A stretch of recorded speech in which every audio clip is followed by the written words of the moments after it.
साध संगत जी, प्रेम से कहना धन निरंकार जी। साध संगत जी, दासी स्वागत करती है आप सभी संतों महापुरुषों का आपके ही अपने YouTube चैनल सच्ची गुरु भक्ति पर। साध संगत जी, दासी आशा करती है कि जो भी दासी आज कहानी बोलने जा रही है वो आप जी संतों महापुरुषों को जरूर पसंद आएगी। कहानी का शीर्षक है कि बुराई अपने मन में होती है। साध संगत जी, इस कहानी को सुनकर आपके मन में बुरे विचार आना बंद हो जाएंगे। तो आओ चलो जानते हैं इस कहानी में कि किस प्रकार हमें बुराई को खत्म करके अच्छाई का मार्ग अपनाना है। साध संगत जी, एक व्यक्ति गंगा के किनारे किनारे जा रहा था। उसने देखा कि एक जवान उम्र की लड़की है और एक 40 वर्ष का पुरुष दोनों आपस में हंस रहे थे। लड़की एक गिलास दे रही है और पुरुष कुछ पिए जा रहा था। उस देखने वाले व्यक्ति के मन में आया कि देखो, गंगा के तट पर भी ये पाप वाले कर्म करते हैं। यह लड़की और वह पुरुष ये हंस रहे हैं, इनके मन में पाप आ गया। ये शराब का गिलास दे रही है और वह पुरुष पिए जा रहा है। ये सोचकर वह मन ही मन उन्हें कोस रहा था। सत्संगत जी, थोड़ी देर में वहां एक नाव निकली। नदी में एक भंवर था। उस भंवर में नाव फंस गई। नाव डगमगाई और उसमें पानी आ गया। वह उलट गई। उसमें करीबन 20 आदमी थे जो डूबने लगे। उस आदमी ने गिलास को फेंक दिया और तुरंत उस नदी में कूद गया। बड़ी मुश्किल से अपनी जान को जोखिम में डालकर उसने उन सभी डूबते हुए लोगों को बचा लिया। अब देखने वाला वह व्यक्ति सोचने लगा कि भाई क्या बात है, अगर वह बेविचारी था, शराबी था, कामी था, तो इतना परोपकारी त्यागी कैसे हो सकता था वो व्यक्ति कि अपनी जान जोखिम में डालकर, प्राणों पर खेलकर उसने इतने लोगों को बचा लिया। यह बात कैसे हुई? यह कैसे हो सकता है? उससे संदेह हो गया अपने विचारों पर। वह उस व्यक्ति के पास गया और पूछने लगा कि भाई आप कौन हैं? वह बोला, यह बात बाद में कर लेना, अभी तो हमारी सहायता करो। इन लोगों के पेट में पानी भर गया है, पहले इसे निकालें। इस प्रकार उसे भी सेवा कार्य में शामिल कर लिया। वह लड़की भी साथ सेवा कर रही थी। इस प्रकार वे तीनों सेवा में जुट गए, उन लोगों की जान बचाने में। अब कुछ देर बाद जब सब ठीक हो गया तब फिर पूछा उसने कि आप कौन हैं? यह लड़की कौन है? संदेह मन में था ही।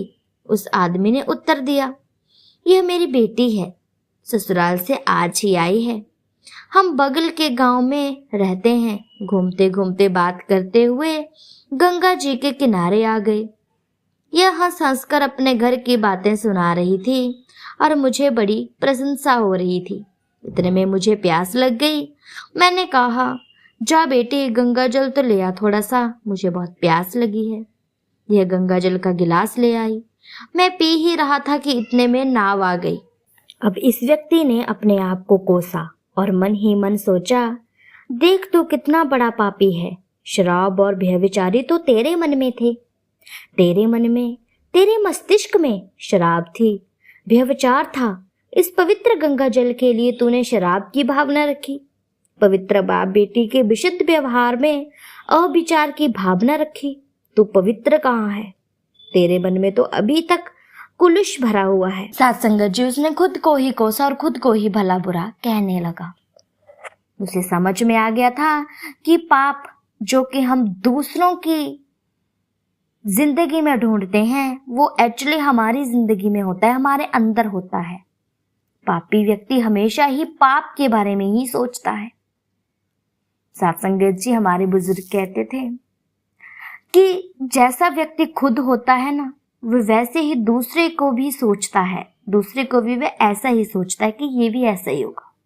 उसके बारे में ऐसी अनाप शनाप बातें करने लगता है। साथ संगत जी, इससे अंदाजा लगा लेना चाहिए कि ये जो हमें कह रहा है बेवजह हम पर इतने बड़े लांछन लगा रहा है, इसका मतलब ये खुद ही ऐसा है, इसीलिए इसके मन में ये बातें आ रही।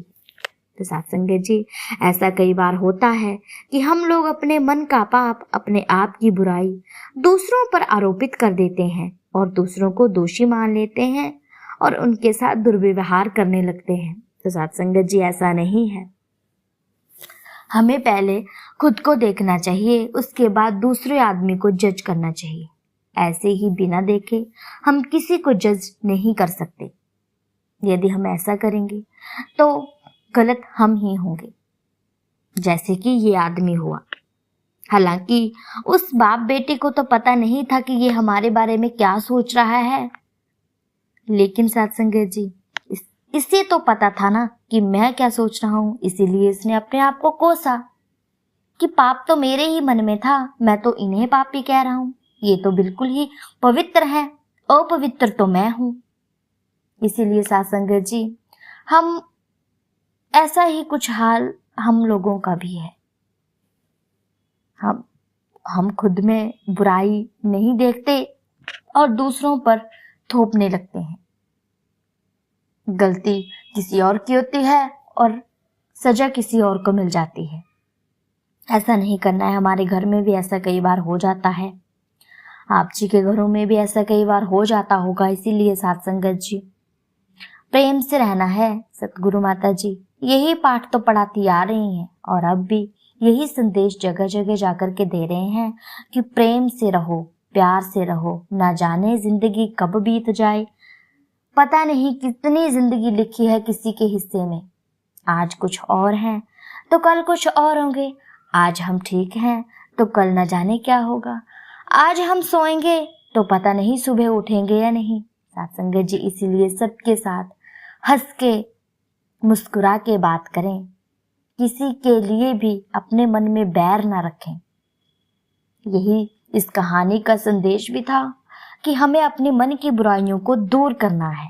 हमें अपने मन में जो, हमारे मन में जो बुरे विचार आते हैं उनको दूर करना है। नेगेटिविटी नहीं लानी है साथ संगत जी, पॉजिटिविटी लानी है। साथ संगत जी, दासी की कहानी आप जी संतों महापुरुषों को अच्छी लगी हो तो वीडियो को लाइक कीजिएगा। चैनल पर नए हैं तो चैनल को सब्सक्राइब जरूर कर लीजिएगा और कमेंट में धन निरंकार जी जरूर लिखिएगा। ऐसी ही प्रेरणादायक कहानियां मैं आप जी के सामने डेली लेकर के आती रहती हूँ।